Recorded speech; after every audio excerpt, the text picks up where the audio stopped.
Hello, আসসালামু আলাইকুম। সবাই কেমন আছেন? আমরা অনেক ভালো আছি। আজকে আমার হাঁস মুরগি দেখাবো আপনাদের। এই যে আমার রাজাহাঁস, তারপর চীনের হাঁস,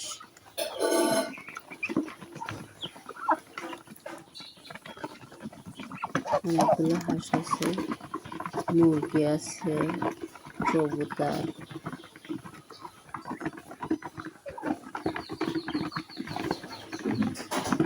আবার বাচ্চারা খাচ্ছে। এই যে আমার কবুতরগুলো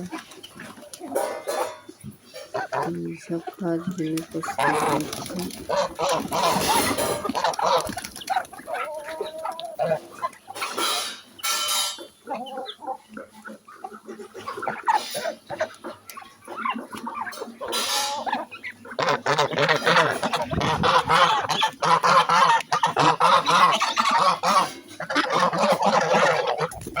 সবাই ভালো থাকবেন, আমার জন্য দোয়া করবেন, পাশে থাকবেন। আল্লাহ হাফেজ।